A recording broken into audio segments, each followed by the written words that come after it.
Good evening, friends, and we are back again. It is 4:15 in the evening, few seconds to go. And we are here with one more topic today. The topic is also a very interesting one. We are all going to compile our learnings and our expectations post the lockdown. The lockdown is just around the corner for majority of the places, and for some places it will be lifted up in phases and in stages. So I'm sure it is going to be interesting and exciting. Again, it will be unfolding new surprises, but now we are well dressed and well prepared to handle and manage any situation or any surprise. Geeta, what's your take on the topic for the day? It's a fantastic topic, Rajesh, and from as a case study, how different nations handled it. That itself is a live case study. Some nations were very proactive, some was on time, some was they were delayed on taking action. So the whole thing was a case study, and how innovative the solutions were, and how the governments and the nations of different countries came forward to do the crisis handling in terms of your stimulus package or helping the people around and solving the pandemic. And it was a fantastic case study. And if we can analyze all of that and apply in our businesses, that is the best. One is we learn about proactiveness. That is very, very important. When in US, if you look at it, Bay Area was very, very proactive. That's the only part which was very proactive. If you look at India, India was very, very proactive. So this is what, super proactive. So this is what we learn about proactiveness in the business. That is very important. Your response time, your quick response time. So for any situation, if your response time is very good, then half your war is won. That is very, very important. We learned out of this. And then the next is your contingency planning. How you take care of trauma. This is trauma management. It is not crisis management. I would call it the trauma management. So how are you going to do the trauma? So in your entire organization, you need to identify a team of people who can do crisis battling. It need not be the skill set of the entire team, but we need to now hone up a separate team who can fight battles like this. Then number 3, which we are understanding from the whole game, is about de-risking the whole thing. We can talk in detail about this, Rajesh. That's fantastic, Geeta. I think 7 billion people undertook one course together without a professor. And that one course which the whole world did was surprise management, on how can you manage an actual real life surprise. A world which was locked down. In India today, we are on the 38th day. And trust me, this course on surprise management has been phenomenal. After this, we are competent to battle any kind of a surprise in our lives forever. Every human being on planet Earth, I'm talking about 7 billion people, governments, bureaucrats, citizens, businessmen, name it, and all of them have mastered the art of surprise management. And also what we learned is, what do we learn from these situations? How do we prepare ourselves? And this is real life situation. Like I was always hearing the statement that you get pushed into the water and then you learn to swim. Here, you were already in the water when the lockdown happened and you had to swim because you had to float and sustain and survive. There are people who predict that being alive itself is going to be a big achievement. I say that is true, but that was always the case right from the time you are born, that being alive itself is the first challenge, but that's not a challenge anymore. That's no qualifying criteria anymore. What you need to understand now is, how do you manage this kind of a surprise? The people who are going to manage this kind of a wild surprise can manage anything in this world. It all begins in the mind. So we are all well prepared. The government is absolutely proactive. The volunteers, the medical support staff, the police, the bureaucrats, absolutely fantastic. For the first time, we are witnessing the whole world to be one single closed door family. Thanks to technology, we are all interacting so regularly. At least we are doing that with you every day at 4:15 to 4:35 p.m. It's a fabulous journey. Nagu, what's your take on this?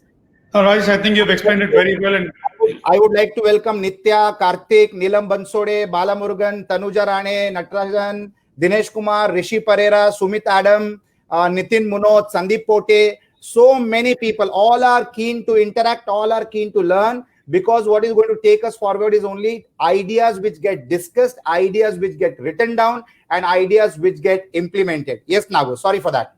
No. So Raj, I think you and Geeta have capsuled the whole thing as to how it is, what's the kind of management, the trauma management, which is the new terminology, I'm sure.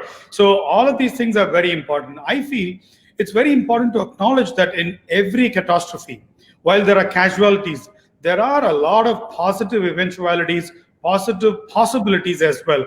And by referring to casualties or opportunities, I'm obviously referring to businesses and business situations. There are Absolutely. there are newer industries that would get robustly created because of all of this. Now, all of a sudden, let's understand what this pandemic is actually trying to say. It's trying to say social distancing. Social distancing really does not mean the real just 5 feet, 3 feet. Yes, in a crowded place, 3 feet, 5 feet. But beyond that, can you really take the distance away? Oh, yes. Work from home is something that's said that you really don't have to hit the city every morning and get back in the night. So you work in the comfort of your house, which means you've just expanded the horizon in totality. Somebody in Pune needn't rush every day to Mumbai. They can stay out. Somebody in Chennai need not come to Chennai heartland. They can be a little bit in the outskirts, and from the outskirts, they can always put in all the amount of work. Now, while they do that, what happens? Whatever was considered as a sleepy suburb or not so much of a considered real estate space suddenly gets into action, gets into booming because of this one thing. Online, if everything can be done online. Now, as we discussed yesterday, online was an idea. Now, suddenly online has become the new buzzword. That's the only way. Games, movies, shopping, everything. And kids are so active. Why kids? Adults are so active on online games. Online games seems to have overtaken the real-time games in totality. It's new. And look at the kind of newer businesses this is spinning out. Right, Rajesh? Absolutely. Absolutely. So there was a question from Sandeep, and that question was related to car dealing business. He's into car dealing business. Sandeep Parke has mentioned, I'm in car dealing business, planning to allot franchisee all over India. I have total system, but now situation is changed. What do you think? Will people go for new business? Sandeep, this is the time where people have realized that they cannot do one business or two business. They need to do three businesses together. So you will have a lot of franchises coming up. You need to capture them, reach them, and give them online technological support. You need to give them lead generation where they can communicate to them, connect with them, convert them, collect money, share it with you, and keep it for themselves and create a new business model. Like I always keep telling Sandeep that every business has customers. How many more products can be given to that customers is now going to be a new business model. The learnings from this scenario, the name of the topic today is learnings and expectations. So the learnings is how can you maintain your customer base and offer them more products which they will buy from you because they have a trust in you. But that adds to your responsibility. When I'm going to give more products and services to my existing customer base, that customer base is dealing with us because they have transacted with us in the past. So it adds to our responsibility that what we are bringing onto the table is qualified, is justified, right in price, good in quality, and there is an assured after sales service because they see us in delivering that product also. So new businesses are going to be coming up. That is the expectation, and that is also the learning. So your portfolio of business will expand,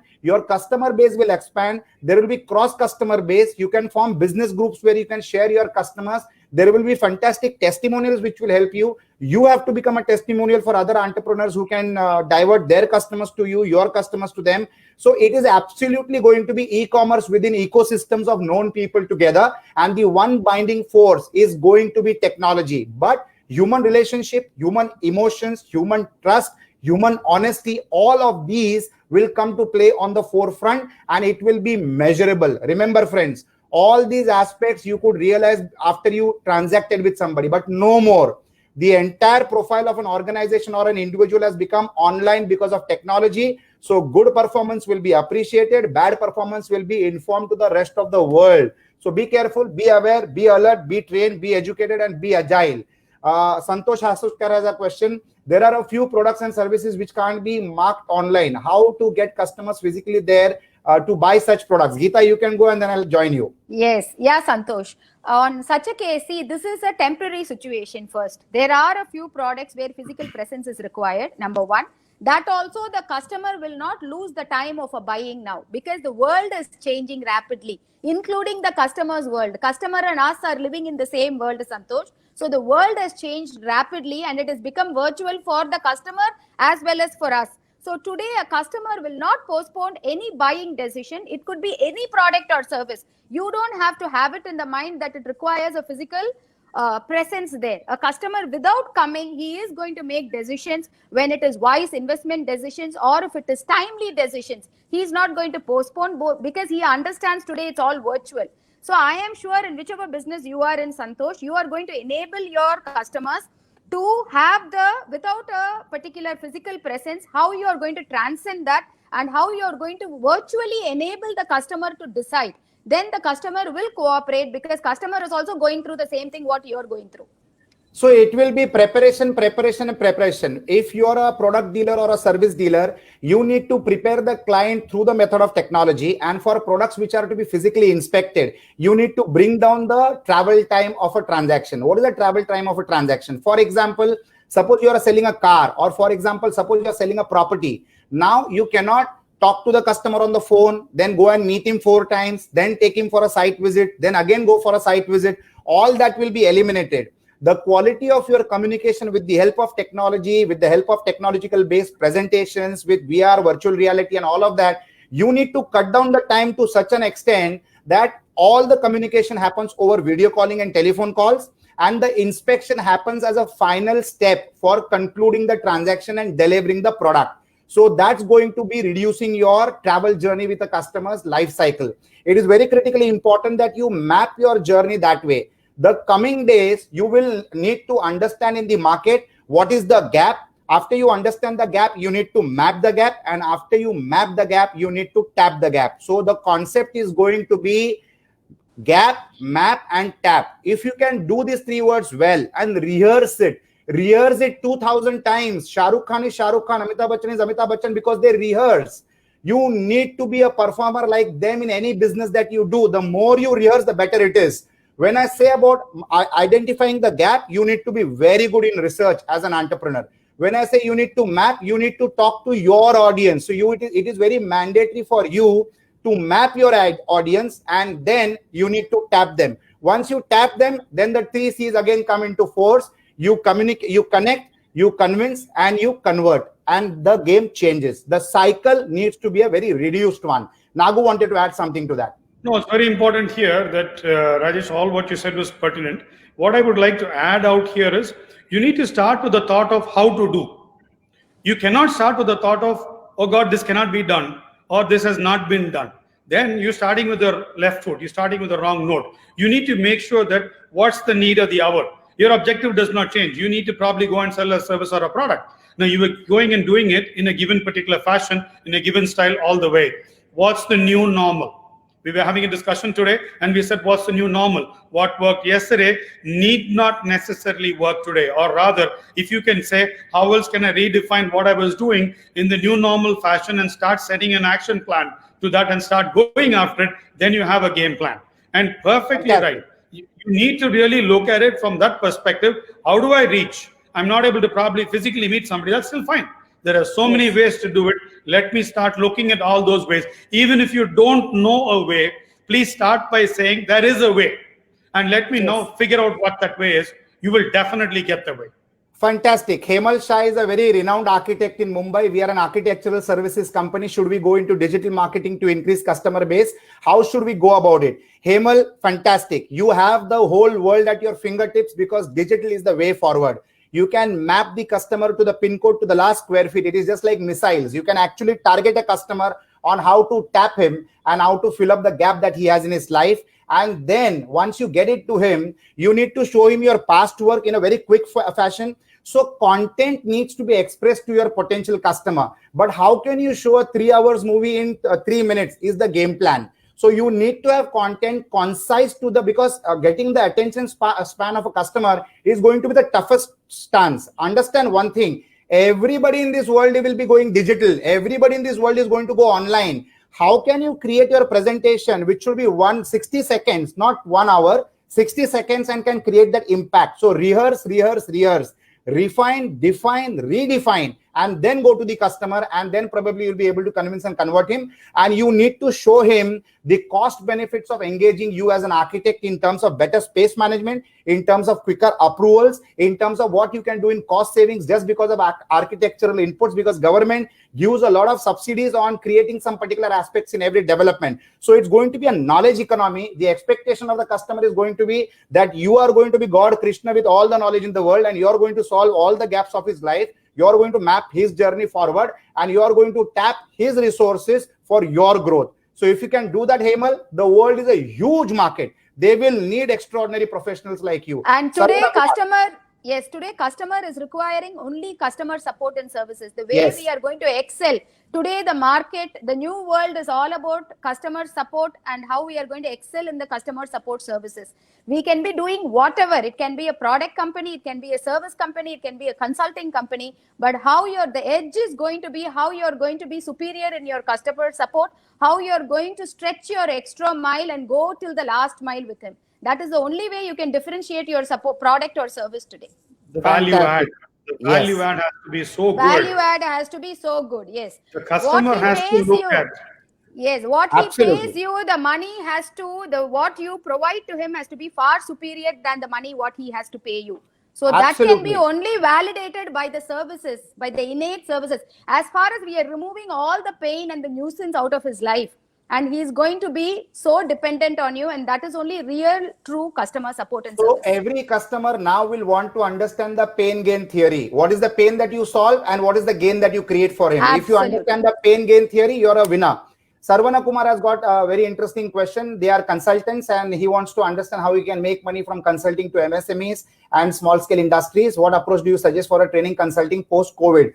Sarvana Kumar, the training industry is going to change. The consulting industry is going to be changed.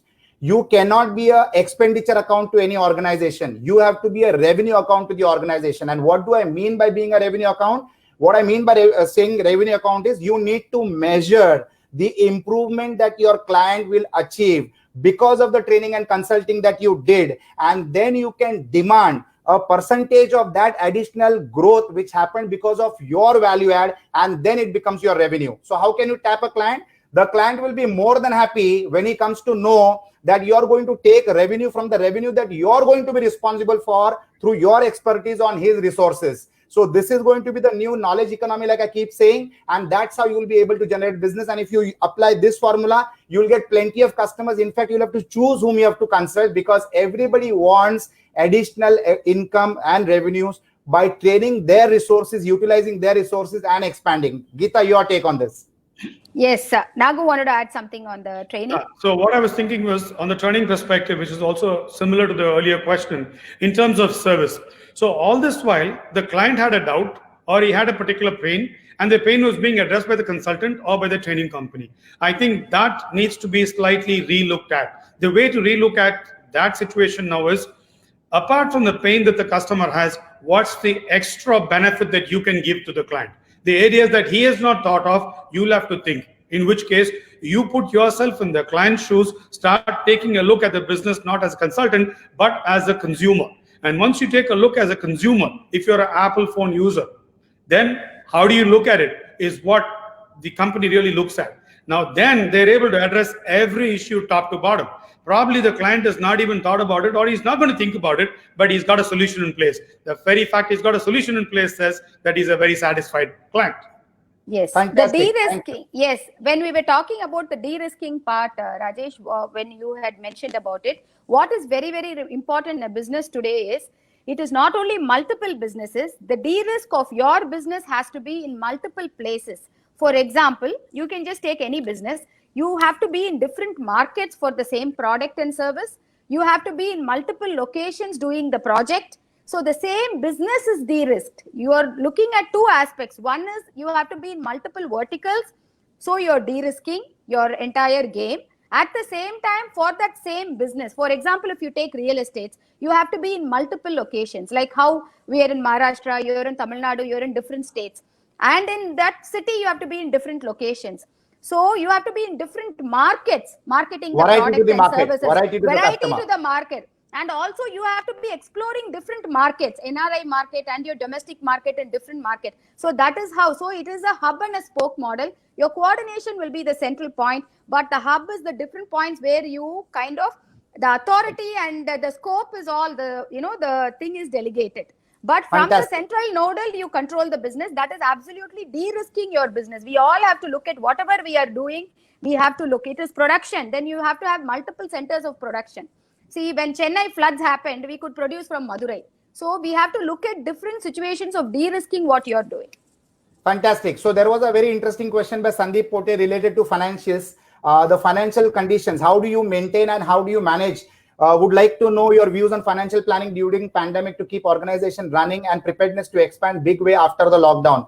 Every entrepreneur is going to face financial challenges in the current scenario because, like I said, this was the biggest surprise ever that the world has seen. But nothing to fear, friends. You need to make temporary arrangements immediately. You need to sustain your business, keep it growing, keep it running. You need to ideate on how to utilize the resources in such a way that you sustain. You need to have a provisions from 6 months onwards to 24 months. Banks are flushed with liquid funds. Governments are going to be very liberal in supporting entrepreneurs with additional financial assistance, which has to be repaid by interest. It is not going to be a subsidy. And then when you get that breathing time, you need to bounce back and try to understand what were your weaknesses during this period and how to eliminate them in the near future. The learning and expectations is the name of the topic. Our expectations are the lockdown is opening up. But let us also understand it is an expectation which is half right, half wrong. The lockdown is going to be opened up in phases. We will see that in regular intervals. Accordingly, we should get prepared on ourselves. Let us not be very optimistic about a very smooth open up for the lockdown, because what is most important and what is most precious for us, for the government, and for everybody in this world is protecting our lives. So we need to be aware about that. So the lockdown opening up is going to be in phases. Plan your business model accordingly, create financial resources accordingly, and tackle it. Be communicative to your customers, to your vendors, to your team, and be prepared for the scenario by being transparent with them with the ground realities. So we have got a last few words to go. We are already on time. So Nagu, what's your last shot? No, I think it's fantastic. You've captioned it very well. Stay in close touch with all your contacts, whoever it is, and be very transparent and open about the whole communication. Give them what you get to see, because they cannot be in the dark. And in that case, you're never going to be able to lead them. All this is going to work out very well, but the financial challenge is going to be there. And I would say, don't expect a smooth opening. Rather, expect challenges to happen and have your system fixed in such a way that you're willing to and prepared to handle the challenges. You as in the entire organization. In that case, there is no new challenge that you have not looked at. You've addressed everything. You've looked at everything. If it doesn't happen, it's great news. If it happens in any which way, you're prepared. Thank you, Nagu. One last shot, Geeta. Yes. Be ready for the worst case scenario, that you will never fail. That will always win. And only the paranoid can survive today. And that is my last bit of, whatever practicality. My last bit of the statement for the day is believe, perceive, and pursue. Have belief that you'll win the situation. Have the perception that you're going to build your business further and take people along with you and help people along the way. And have the heart, power, and mind to pursue what you believe in. And the perception will be implemented into a reality, friends. Every reality begins with a perception. Start now. Thank you so much. Have a God-blessed evening.